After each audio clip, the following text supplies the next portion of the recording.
trôi qua, cái cơ thể của chúng ta nó thay đổi, con người chúng ta nó thay đổi, thời tiết nó thay đổi và vật thực nó thay đổi. Chẳng hạn như ngày hôm nay quý vị ăn chay có phải không? Chưa, có ngon không ạ? Ngon ạ. Quý vị thấy không? Ở nhà mình đâu có ăn chay, nhưng mà vô đây ăn chay cũng ngon là tại vì nó lạc miệng. Nhưng mà cho đến một lúc nào đó mình cảm thấy tự nhiên mình muốn ăn. Tại vì ngày xưa sư cũng ăn mặn. Nhưng từ khi mà sư biết ăn chay thì sư cảm thấy đó, cái tâm hồn của sư nó nhẹ nhàng hơn. Mình nghĩ là mình không có sát sanh, mình không có dính dáng gì về sát sanh hết cả. Chẳng hạn như những người mà kêu là bán rượu đi, họ đâu có uống rượu, nhưng mà họ ăn cái tội nó nặng hơn cái người uống rượu, tại họ bán rượu. Thành ra đó, có 8 điều mà Đức Phật dạy chúng ta là bát chánh đạo đó. Thứ nhất đó, là mình phải có cái sự mà chánh kiến, tức là mình phải có những cái thông tin đúng. Nếu mà có thông tin sai, mình sẽ thành sai. Khi mà mình có những cái thông tin đúng thì mình thực tập mà nó còn sai, nó không gì mà những cái thông tin sai. Thì đó là cái điều mà nó rất là khó khăn cho chúng ta. Thì sư mong rằng đó là quý vị trong những ngày sắp tới, trong vòng 14 tuần lễ tới, nếu không có cái gì mà nó khó khăn thì tới đều đặn trong vòng 14 tuần tới. Tại vì thật sự sư tới được ở đây, chứ không phải nói cái sự khó khăn của cháu sư. Sư đưa ra cái vấn đề từ bên Miến Điện. Sư nói đó, sư tại sao sư không bao nhiêu lần, 5 lần rồi quý vị thỉnh sư về Việt Nam, sư không về. Cái lý do đó sư phải ở nhà một mái không có người nữ. Sư đưa vấn đề đó ra, trước giờ sư không có đưa vấn đề đó ra. Nhưng mà sau khi đưa vấn đề đó ra đó, thì cháu sư nói được rồi, nếu mà sư cậu nói như vậy thì con sẽ lo hết tất cả. Thì mướn cái nhà cách đây cũng 2-3 con đường đây nè, không rẻ quý vị. Nhất là cái khu thành phố này mướn nhà không rẻ, mà mướn nhà một mái cũng không dễ. Quý vị biết được cái thành đô này mà ở một nơi mà riêng biệt rất là khó, nhưng mà cuối cùng nó làm được thì nó thành sư vàng. Thì ngày hôm nay sư ở đây chỉ qua có một lời nói của Chu Hùng Nhung thôi mà sư đành phải hồi hương, nói chúng con nó cần sư. Nhưng mà sư nhớ đến cách đây 3 năm về trước khi sư đi Miến Điện, thì em Hòa Hằng Phương á, trước khi đi nó nói con cũng cần sư. Mà lúc đó thì sư nói cần cái gì tuổi, con mà 20 tuổi, 19 tuổi thì cần sư là cần cái gì? Sư ra đi không có một lời từ giã. Sau khi từ giã sư đi đó 3 năm nó thoải mái lắm. Nhưng mà sau khi em ra đi thì sư mới nghĩ đến thôi bây giờ mình trở về với quê hương. Và cũng chính là những người bạn của Hòa Hạnh Phương đây, thì sư mới nói là thôi con kêu khoảng lại chừng 16 người họp lại đây rồi sư hướng dẫn cho một cái khóa khoảng chừng 10 tuần, các bạn không có? Rồi sau đó sư trở lại Việt Nam. Cái kỳ này sư trở lại về Việt Nam đó, thì sư đem theo một người thị giả 75 tuổi. Thì ông ta sẽ đi theo sư cho hết cả cái cuộc đời này. Nhưng mà mới nửa đường có vài tuần ông trốn mất tiêu cũng chỉ vì pháp hành. Quý vị thấy không? Mỗi buổi sáng sư đi ra sư ngồi hành thiền, là ông ngồi sau ông cứ nhúc nhích như con gà mắc đẻ. Theo được mấy bữa ông nói thôi sư ơi, tôi chịu hết nổi rồi, thôi bây giờ tôi phải đi về bên kia, tôi đi học pháp học chứ pháp hành tôi thua. Không về 75 tuổi cũng như bà cụ đấy. Và cái kinh nghiệm đó là cái gì xảy ra ngày hôm nay. Chúng ta ở ngoài đời đó đâu có hành thiền như ngày hôm nay. Vô tới đây ngồi liên miên mật hành mấy cử liên đức, thành ra người nó cứng ngắc cả, chân nó đau, tâm nó phóng, nó loạn cả lên hết. Chính vì đó bao nhiêu năm nay mình ở ngoài kia mình tập chút thôi, nhưng mà mình không có thật sự thực hành. Thành ra vô tới đây đó là mình bị hụt hẫng. Còn những người nào mà theo được đó là họ rất cố gắng. Đến giờ này nữa là người gục ngã hết rồi, mặt mày trèo lên hết rồi, không còn tươi tỉnh nữa. Đó là cái căn bản của cái sự hành thiền. Cái hành thiền là cái gì? Là cái sự kiên nhẫn chịu đựng. mình vượt qua tất cả mọi thứ. Đức Phật dạy đó, tức là mình phải tập như là đất đó.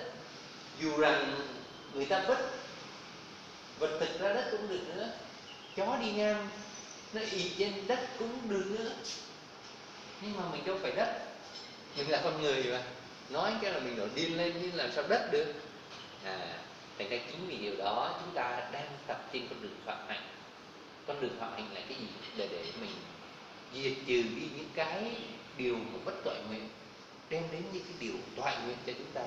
Toại nguyện là cái gì? Là thiện nghiệp, những điều thiện nghiệp và bất thiện nghiệp. Thì nếu mà chúng ta trong cái thời gian mà hành thiền đây mà chúng ta có những cái thiện nghiệp đó, thì mình có phước báu rất là lớn, phước báu rất là lớn.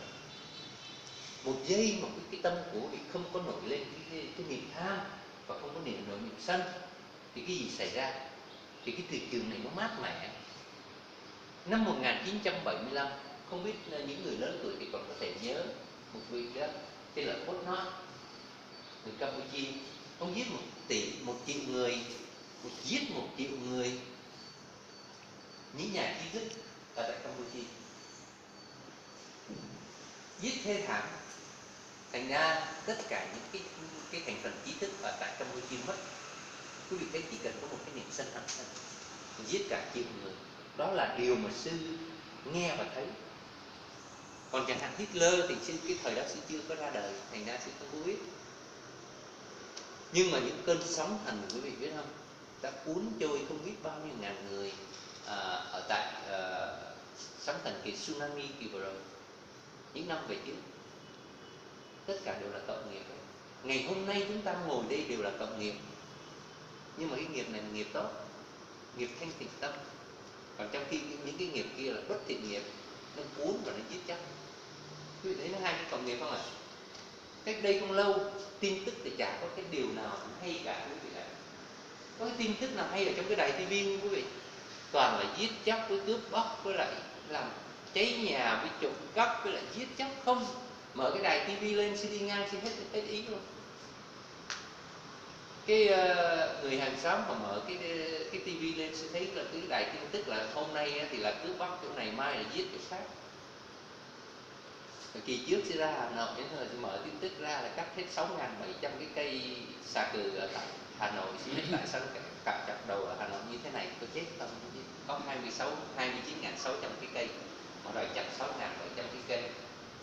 Thì ngày kế tiếp thì sẽ đọc cũng cái tin nữa là người dân họ phản đối, thì họ đã dừng sau cái con đường Nguyễn Chí Thanh một ngày đó tan hát, thì ngày kế tiếp được dừng, thì cũng vài trăm cái cây cũng đã đi.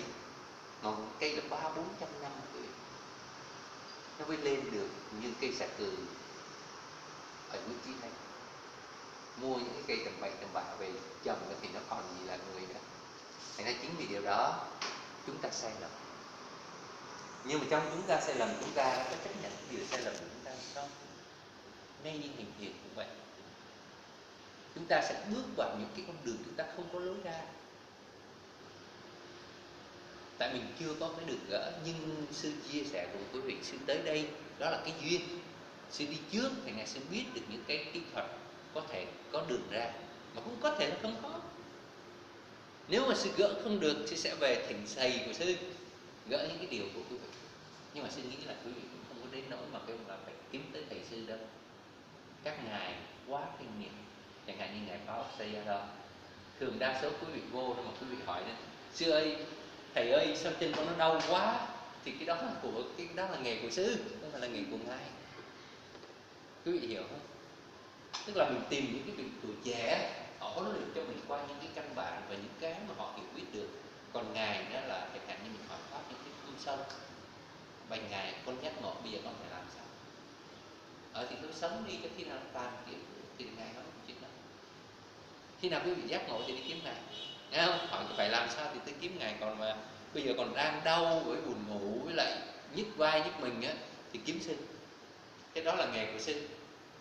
Tại vì á, sư cũng mới trải qua đây không. Thành ra mình phải tìm cho nó đúng thầy và đúng thuốc. Thì cái con đường phạm hạnh của mình, cái thứ nhất đó, quan trọng nhất là kỹ thuật. Sư đã nói từ đầu, sư cứ nói kỹ thuật. Nhưng mà đó là thật sự. mà sư chứng minh rất là nhiều cho những người vừa rồi mới đi qua cái lần đầu tiên nói chuyện với sư về pháp hành thiền. Thì sư cũng có thể nói là sư chia sẻ kinh nghiệm của sư được một phần nào đó mà thôi. Còn một số ở đây thì chưa đến phiên mình. Nhưng mà tuần tới thì bắt đầu đến cô sau anh là cô nào? Cô Mai. Đó thì kỳ tới đó là cô là người đầu tiên sẽ gặp sư đầu tiên, và kế tiếp mình cố gắng nhớ cái người kế tiếp. Tức mình nhớ mặt đó mà tuần tới có mình đi kêu thì ngày hôm nay là tới cô đó là dừng đó, đã hết giờ rồi. Thì chúng mình là mỗi người được nói 25 phút. Cô thấy nó khác biệt với lại đi học ở những cái khóa khác. Thì còn trừ cái 5 phút mà đi lên đi xuống kêu người nữa. Trời ơi trời. Không phải công chịu nhân chia nữa, hiểu chưa? Trời ơi thì đi dưới kia rồi lên đây còn đi kiếm người rồi còn xuống còn hết 5 phút rồi. Không, phải thông cảm chứ trời ơi. Tại 16 người hết 8 tiếng đồng hồ rồi con. Không thấy không? 8 tiếng đồng hồ mà đâu phải có mình con đâu con. Sư phải chiến đấu rồi, có 8 tiếng đồng hồ liên tục ngồi nghe cái việc 8 tiếng đồng hồ liên tục. Đâu có ít đâu. Chứ còn cái thuyết pháp còn phải nói. Tối nay về nó ngủ còn ngon lắm. Thấy không? Chính vì đó, cái kinh nghiệm của quý vị đừng có ngại. Cái gì mà nó chưa đúng xin quý vị cứ nói với sư. Chân thật thì sư sẽ cố gắng giải quyết tất cả những cái điều mà của quý vị. Chẳng hạn như bà cụ tới nói bà cụ không có vấn đề, thì bây giờ không có vấn đề thì mình phải giải quyết như thế nào? Thì không có vấn đề. Đó, tùy theo mỗi người. Rồi chẳng hạn như nếu mà cụ tới đó mà ở trên này mà sư hét đó, thì quý vị nói chứ cái ông sư này sao mà miệng ông bự thế? Tại vì cụ điếc. Thấy ra mình nói sao ông nội sân như thế kia, ông hét ông thế kia. Quý vị hiểu không? Đó, người ở bên hàng xóm nói trời ơi, cái ông sư này sao ông miệng to thế? Ông hét lớn như thế. Khổ không như thành ra tình ngay thì lý ra, nhưng mà thật sự là nó như vậy. Xin nghe chị Hồng Nhung nói chứ con sẽ đón bà nội con 75 tuổi đi. Sư hết hồn. Sư nói trời thích 75 tuổi. Đó là cái phước. Con hơn cha mẹ trước đó. Rồi có thể là dẫn được cô rồi nó cũng là còn hơn. Con cháu này con cháu rồi nó đem đến gia đình một sự hạnh phúc. Cái sự may mắn đó. Tại vì cái ngày Chủ nhật đó, thì là ai cũng muốn học ngày Chủ nhật. Thì sư mới nói là cái quan trọng của chúng ta là chúng ta tập như thế nào. Chúng ta tập như thế nào. Vì chẳng hạn như ngày hôm nay này, quý vị tập quý vị sẽ rất mệt mỏi. Tại vì ngày đầu tiên nó chưa có quen. Tại vì đang ở nhà cùng lắm được tập 1 tiếng đồng hồ là hết rồi. Có nhiều người chẳng hạn như là những người thanh niên như con vô nó gục, nó buồn ngủ. Tại sao? Tại vì ở nhà mình ngủ nó thẳng cẳng ra, mình ngồi đánh computer rồi nó vô tư. Nhưng mà vô tới đây nó ngồi thấy mấy chị em với mấy bà thấy chán quá, mấy bà cứ ngồi gục mình cũng gục luôn. Hay là chính vì điều đó mình phải cố gắng trong con đường phạm hạnh nó lên xuống vô cùng là kinh hoàng. Bản thân sư cũng chiến đấu với lại việc mà cái buồn ngủ nó cũng là nhiều lần đó. Cho đến giờ này cũng vậy nữa. Chẳng hạn như tối hôm qua sư từ Hồ Chí Minh City tới đây Hà Nội, chiều qua tới đó.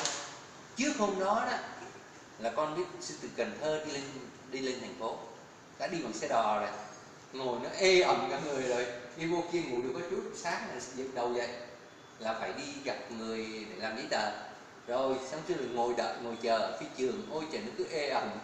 Đến lên tới đây là mệt mỏi lắm. Đêm qua là ngủ đến 3 giờ sáng, 3 giờ 15 sáng là lật ngồi dậy rồi. 3 giờ rưỡi là bắt đầu đi lên hành thiền. Đi lên tới trên đó, con biết không, trời nó ngoài thì nó lạnh, mà trong nó thì nóng, nó ngọt. Ngồi nó đổ mồ hôi, cứ như đó. Không dễ đâu.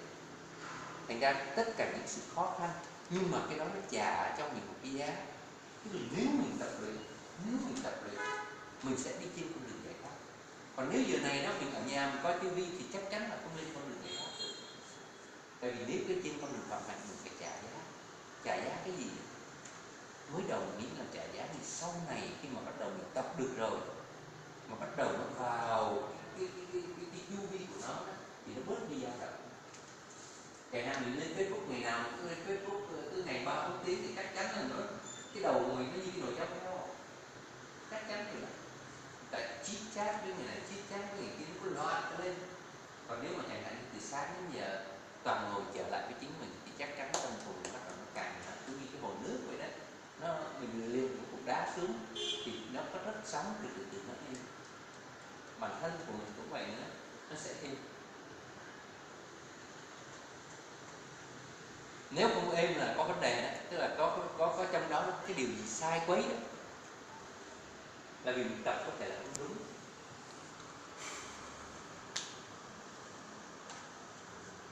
Vô một cái khóa thiền đó, quý vị đó, tới đó, là nó không có thời gian nhiều, từ một cái khóa thiền là mấy chục người, mà cũng có một anh thiền sư yếm sư nữa thôi, nên không có thời gian cho quý vị, nhất là trình pháp. Sư kinh nghiệm rất là nhiều về trình pháp. Tại các ngày đó là vô ra 1 phút, 2 phút, 3 phút, không học được cái gì quý vị. Tây Thiên cũng vậy. Thiền sư là Tây Thiên, sư không biết là ai vậy, nhưng mà vô tới đó là chắc chắn đây là Tây Thiên vẫn là ngồi đây nè. Chứ nếu mà đã ấy thì cũng đã lên niết bàn. Học mấy ngày, mấy khóa, cái duyên hết tất cả mọi người. Bởi vì sư nói là gia sư nó khác với lại cái người kêu là vô dạy chặt khúc nấu dừa. Quý vị biết không, có cả ngàn người thuyết giảng rất là dễ, nói rất là dễ, thao thao bất tuyệt. Sư nói 8 tiếng đồng hồ từ sáng đến giờ, quý vị nghe sư nói mà không có sách vở, không cần một cái gì, nói thao thao bất tuyệt 8 tiếng cũng được. Từ sáng đến giờ đó là xuống tới dưới kia đó là gặp từng người đó là sư cũng nói, cũng nghe nó cả mấy tiếng đồng hồ vẫn nói được. Tại vì qua kinh nghiệm của quý vị. Chính vì điều đó sau này đó quý vị đi, quý vị tập đó, mà quý vị được cái thông tin mà đúng đó, quý vị phải đúng đó, thì cái phước báo nó sẽ chạm sẽ sư. Vì sư sẽ gieo được cái hạt giống tốt. Còn nếu mà sư gieo cái hạt giống xấu học quý vị đó, là nghiệp sư nó trả rất là lớn. Sư nói một lần là sư nói là không uống rượu và các chất xay. Thì cái anh kia anh nghe là không uống rượu và các chất xay. Sư nói là không uống rượu và các chất xay. Thì anh nói là không uống rượu nhưng mà những chất xay thì uống được. Anh nghĩ như vậy. Thành ra quý vị thấy anh vẫn uống những cái thứ khác không phải là được, nhưng mà những cái chất xay, chẳng hạn cần sa, ma túy, uống thuốc, đó là chậm. Chỉ cần nói một cái câu thôi. Sư tới đây là để ban pháp chứ không phải để bán pháp. Quý vị nghe không ạ? Sư tới đây là để ban pháp chứ không phải để bán pháp. Tiếng Việt Nam rất là tân quý quý vị theo, chỉ giữa chữ ban và chữ bán thôi. Mà người Nam, người Bắc và người Huế phát âm chữ ban bán là có chuyện này đấy. Thì quý vị nghe tiếng Anh thì quý vị chết từ chết đến địa phương. Tại mình không đủ ngôn ngữ để nghe cái ngôn ngữ đấy. Bản thân sư sinh trưởng ở tại Việt Nam, 20 tuổi sư đi qua Mỹ. Sư sống ở nước Mỹ 25 năm liên tục. Sau khi sư ra trường và làm việc 25 năm liên tục. Và từ đó sư đi tu. Thì quý vị thấy là ngay như cái ngôn ngữ nói về đến pháp bảo, bước vào pháp bảo nói đến tiếng Anh là cũng chết nữa. Cái chữ Dharma tức là pháp, Việt Nam mình dịch ra là pháp, nhưng mà thật sự nó vô cùng thâm thúy cái chữ pháp. Tiếng Dharma, tiếng Phạn thì nó kêu là Dharma, và tiếng Pali thì nó kêu là Dharma. Nội có bao nhiêu đó thôi. Các ngài nó đừng có dịch nó sai, tam sao thất vọng. Quý vị cũng người Bắc, cùng một người Bắc, quý vị nói cái giọng có giống nhau không ạ? Có người nói thì Thanh, có người tùy theo cái gia đình nữa. Chẳng hạn như mà những người bố sư là người ở Vĩnh Phúc, lấy mẹ sư ở người Hà Nội, đẻ ra sư nghe cái tiếng Hà Nội á, nó khác với tiếng ở Vĩnh Phúc. Bố sư nó khác, mẹ sư nó khác. Rồi sau khi sư trở về đây đó, kỳ vừa rồi đó là sư có gặp một cô sư bà Tịnh Thanh. Không biết ở đây ai có biết sư bà Tịnh Thanh không? Năm nay bà 81 tuổi rồi, đệ tử của sư ở tại Mỹ. Đúng là người Hà Nội, nói rất là nhẹ nhàng. Lên tới Yên Tử là có nấu cơm ăn là hết biết, lo hết tất cả cho mọi người. Chỉ cần qua thân giáo thôi mình đều thấy được cái sự tâm từ của cô. Bà là sư bà 81 tuổi rồi, năm nay 81 tuổi. Đó, qua cái sự tu tập của quý vị, chỉ nhìn cái cách mà bà đối xử với người khác nhẹ nhàng như thế nào, ăn nói nhẹ nhàng như thế nào, quý vị biết là có giác ngộ hay không có giác ngộ. Tức là tu tập là để làm cái gì quý vị? Để bỏ đi những cái tiền thiên tật, những cái tật xấu đó, để đem những cái đánh tốt vào cho mình. Cái tính tốt là cái gì? Đó là tập những cái tâm từ. Tâm từ ở đâu nó có? Tâm từ bằng cách á, mình thanh lọc những cái tâm bất thiện, từ những cái tâm xấu thì mình vô những cái tâm tốt, và từ những cái tâm tốt đó, mình bắt đầu mình cho ra, tức là bố thí. Mình giữ những cái giới, bố thí trì giới và tham thiền. Nhờ tham thiền nên mình có trí tuệ, có trí tuệ thì mình không có phá giới. Mà khi không phá giới thì chắc chắn mình có tâm từ. Tất cả nó đều câu thông với nhau cả. Sư đó nói pháp cũng vậy nữa, sư đi thẳng vào một cái vấn đề là tu tập, không nói pháp lung tung. Sách vở sư không cần nói, tại vì ai cũng nói sách vở. Quý vị về đó, quý vị vô trong internet thông tin rất là nhiều, nhưng mà quý vị tiêu thụ không nổi đó. Hồi sáng sư nói có bao nhiêu đó mà tiêu thụ còn không xong nữa, xuống tới đó là sư cứ cười ngất người ngang cười ngửa ra. Ở đây giảng rất là rõ, thuộc rất là rõ, mà khi mà hành vô rồi đó, còn hành chưa xong. Cô hiểu rất là rõ, trình bày rất là rõ, mà khi mà đến hồi thực hành nó cũng vẫn còn chưa được thông suốt, còn phải hỏi đi hỏi lại.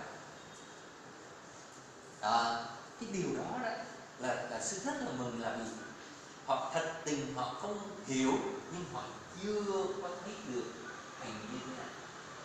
Nó học ở đây hành mà còn tập được nó còn sai lạc nữa. Thành ra sư rất là mừng là qua những cái lối chia sẻ pháp ngày hôm nay, sư thấy được là quý vị thật sự là học hỏi và cố gắng rất là tốt trong những ngày mà ở đây. Sư nghĩ là cái kết quả sẽ rất là khả quan. Qua những cái trình bày của quý vị thì sư thấy quý vị thẩm thấu được nhiều điều mà sư rất là ngạc nhiên. Có sự an tịnh ở trong đó, có sự dao động trong đó, nhưng mà quý vị thấy được cái dao động của nó, và để mình thay đổi nó và để mình sửa đổi nó thì điều đó quá quý. Sợ rằng mình không thấy được rồi mình không biết cái phương hướng mình đi về đâu. Quý vị có thể đi bất cứ khắp mọi nơi, quý vị tìm kiếm đi. Sư còn nhớ một cái cô tên Như Dạ. Cô nói con đi mấy khóa thiền mà tại sao không giống khóa thiền của sư. Sau khi sư đi qua Miến Điện, sư trở lại Việt Nam. Không phải sư ở Miến Điện, nhưng mà cô lúc đó sư lên Facebook thì gặp cô trên Facebook, thì cô nói chứ sau khi mà sư dạy ở Hà Nội, xong bây giờ con đi mấy khóa thiền nó không giống cái của khóa thiền của sư. Chứ nó không phải vậy đâu.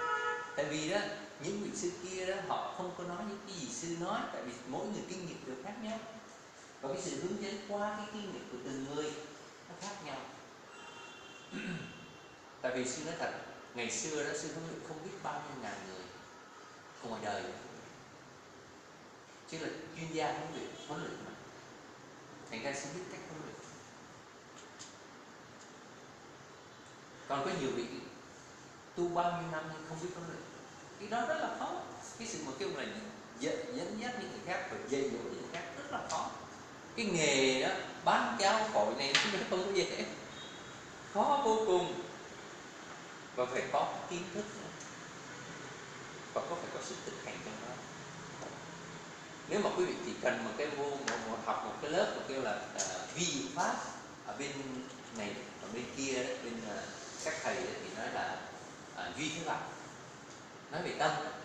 Thì quý vị có học hết cuốn sách này qua cuốn sách khác, nhưng mà quý vị không biết áp dụng tâm đúng học luôn.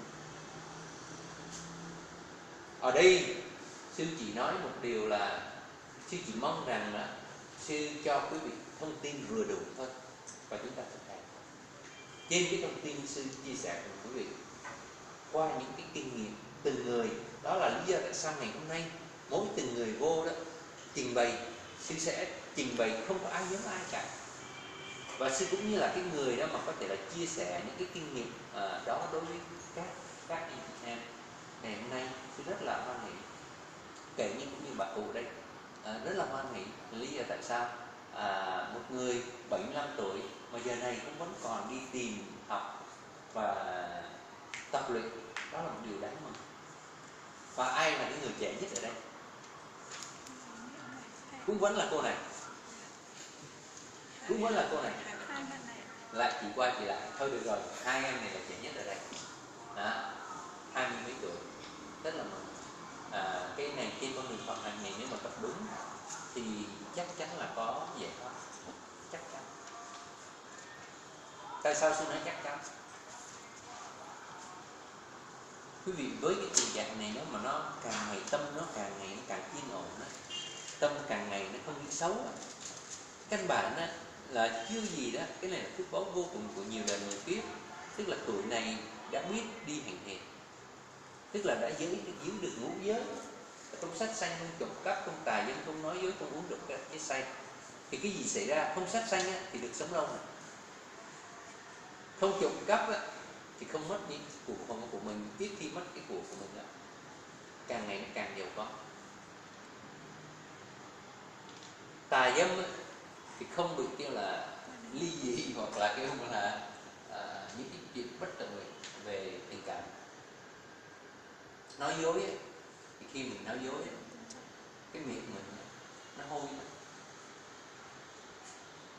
Chính vì cái điều mà nói dối rất là đem đến một cái sự bất tận nguyện, đó là lúc nào mình cũng bị những cái điều không có vui vẻ đến với mình.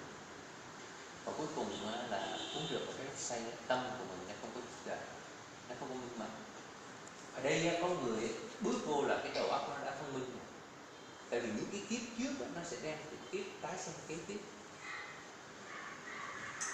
Cách đây bữa hôm trước có một bà cụ 90 tuổi tới đây, năm 87, không phải, xin lỗi, không phải năm 87 tuổi cũng tới đây gặp sư lần đầu tiên.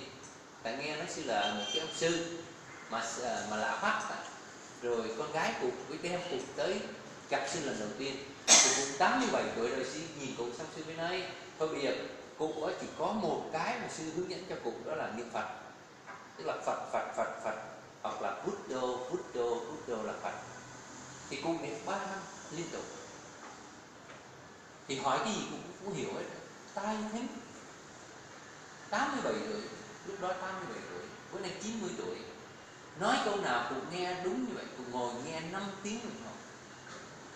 Mà mỗi lần sư kêu cụ đi lên đi nghỉ, cụ nói không, sư để yên cho tôi nghe. Sư nói 5 tiếng đồng hồ. Đêm đó sư nói chuyện đến tới 5 tiếng đồng hồ cùng cái nhóm Phật tử, không dứt 5 tiếng đồng hồ mà vẫn còn là ngồi nghe. Cuối cùng sư mới nói chuyện Hồng Nhung này là cái cháu sư với lại cô con gái đem lên lầu cho coi xá lợi, được đưa cụ về đi. Lúc đó 1 giờ sáng, 1 giờ sáng. Và nhớ đến đi 1 giờ sáng thì cũng đuổi không chuyện gì vậy, hấu chuyện mà lâu lâu mới được đi nghe. Rất là minh mẫn, phước ở đâu có thôi. Mà bà cũng rất là xinh đẹp, bà cũng rất là xinh đẹp. Chứ chưa thấy người nào ở Hà Nội mà đẹp bằng cụ đó. Các bạn có không? Rất là xinh đẹp, 90 tuổi, đẹp hơn con gái 55 tuổi nữa. Lạ luôn vậy đó, cái phước báu của chị giống như tiên vậy đó. 90 tuổi đi tới phương phi, tất cả phước báu đến với chúng ta. Một cái người như vậy 90 tuổi con nó vẫn một điều mẹ, hai điều mẹ, rất là ngoan. Mà cô đó là đại gia, cô đó có một cái hãng ở đây làm chuyên môn về gối, đại gia, mà một điều mẹ, hai điều mẹ, rất là ngoan. Quý vị thấy 55 tuổi mà cứ một điều mẹ, hai điều mẹ. Và cụ á, nghe sư tới đây đó, bà cụ sáng sớm ấy, con phải đưa mẹ tới gặp ông sư, nhất định. Quý vị thấy chưa, cũng chả biết sư là cái gì, nhưng mà đi coi mặt, nói mặt tôi cùng nhìn sư để làm cái gì. Không, tôi đi vô, tôi muốn học pháp nên sư. 90 tuổi quý vị, tưởng không nổi. Mà lỗ tai rất là thính, nói câu nào nghe câu đó. Là cụ có nghe không? Nghe chứ, trả lời rất là mạch lạc. Thì từ đó quý vị thấy không, cái phước báu của cái người giữ giới nó vẫn được sống lâu, không có sát sanh. Còn chẳng hạn như những người mà mới tuổi trẻ mà ra đi đó, giờ này đã đi rồi, là cái nghiệp nó rất là lớn, không phải nó buồn giỡn như vậy. Chứ nói thật, tại vì đây là có bố của em Phương, sư không ngạc. Cái nghiệp sát sanh nó đến là nó phải trả quả. Thành ra chính chúng ta cũng vậy. Nếu giờ này, nếu quý vị chưa tỉnh thức mà nó còn đợi đó, đợi là quá trễ. Quý vị mà 40 tuổi mà chưa hành thiền mà còn đợi nữa thì tôi chết rồi, quá trễ rồi. Cái thời gian nó không đợi mình được, cố gắng. Nhưng mà những cái người tuổi trẻ ở đây xin nhìn là chỉ có 1, 2 người, 3 người, 4 người, 5 người gì đó là hơi lớn tuổi thôi. Nhưng mà tới được đây rồi thì cũng là đã đáng quý. Quý vị biết 90 triệu người ở tại Việt Nam này, quý vị là những người đi ngược dòng đời. Giờ này ngồi nghe xin nói, tức là quý vị đi ngược dòng đời. Giờ này ra là đứng ra đi coi tivi, rồi có bạn trai, rồi có đủ thuyết. Nhưng mà quý vị ngồi đây để tu tập năng và tâm của quý vị, quá tuyệt vời. Sư cũng nghĩ không ngờ trong rừng sư ra ngoài này sư đứng ở đây. Cái chiếc y này là chiếc y ở Hà Nội, cúng dường cho sư năm 2015. Chỉ có thợ may ở Hà Nội mới may được cái y như thế này thôi. Cái này là hàng hiệu, có 102 trên thế giới này. Cũng là Hà Nội mới làm được. Khi mà sư qua Miến Điện đó, sư mặc ai cũng ngạc nhiên hết, nhưng không ai dám bận giống như sư. Tại sao? Cái áo này nó kêu là y bá nặng, y lượng. Những chi tăng vứt đi đó, mình lượng mình đưa cho Phật tử may lại trở lại thành cái bộ y lượng. Thành ra chỉ có một người sư dám bận thôi, không ai dám bận nhỉ. Ngay bận bộ này đi ra ngoài đường người ta nhìn cũng rất là nhiều, nhưng không ngại. Đầu tròn áo vuông, khi mà buông cái này ra là nguyên cái áo này nó tụt xuống. Lúc nào phải có chánh niệm. Cái này không chánh niệm là nguyên cái bộ áo này nó là một cái tấm vải cuốn nó thành ra bộ y. Đúng thời điểm vậy, cái đầu tròn áo vuông, đầu phải hướng trời, chân phải đặt đất. Đi bát là quy định chân phải đi đất, đi đi á, đầu mới được đội nó, rất là rõ. Thì ý sư muốn nói đây đó, cái sự tu tập là do chính quý vị, muốn giác ngộ là do chính quý vị, không ai cứu quý vị được. Thì có quý vị đi trên con đường giác ngộ hay không, đó là do cứu chúng ta. Quý vị có đồng ý điều đó không ạ? Đã nhiều lần sư muốn hướng dẫn rất là một số người, nhưng mà chỉ có cái duyên thôi. Tại vì sư biết là thời gian sư cũng không có nữa, sư cũng phải cố gắng cho chính cái bản thân của mình nữa. Vì tuổi nay sư cũng đã 61 rồi, thành ra cũng không còn bao nhiêu thời gian. Chẳng hạn như là mấy em ở đây nghĩ là mình còn thời gian nhiều, nhưng cũng không phải vậy đâu. Một hơi thở ra mà hơi thở vô thì 7 phút sau là người mình mới lại. Đó, đâu phải cái già mới chết đâu, chỉ trẻ chết trẻ rất là nhiều. Có một em của anh Phúc mới có 30 tuổi đó, ngày 17 tháng 5 2015, được thọ 30 tuổi là đã ra đi rồi, bị ung thư. Thành ra mình mới nói là cứ 30 tuổi đầu ăn học mới ra trường, làm được mấy năm cũng ra đi, chứ không phải là đợi cái già rồi mới ra đi. thành ra ăn thua cái thiện nghiệp của mình làm. Thành ra sư mới nói quý vị đó, sau khi quý vị hành thiền, nếu quý vị cảm thấy mà mình có thể bồi bổ cái ba la mật của mình. Ba la mật là cái gì? Là những cái bố thí mình cho ra đó. Khi mà mình cho ra đó thì tức là mình đã buông bỏ bớt những cái tham ái. Có nhiều loại người đó khi mà làm rất là nhiều tiền nhưng không muốn cho ra, không biết bố thí, chết thì cũng không ăn, chết không ăn theo, chết đâu có ăn theo được gì đâu quý vị. Chư tăng ở bên Miến Điện đó, khi mà mất đó là sanh ra như thế nào thì đi như thế đó. Tức là cái y nội này nè, y nội cuối cùng người ta cũng lấy lại nữa, người ta để là úp xuống đó, người ta đốt. Tức là nó xin lỗi là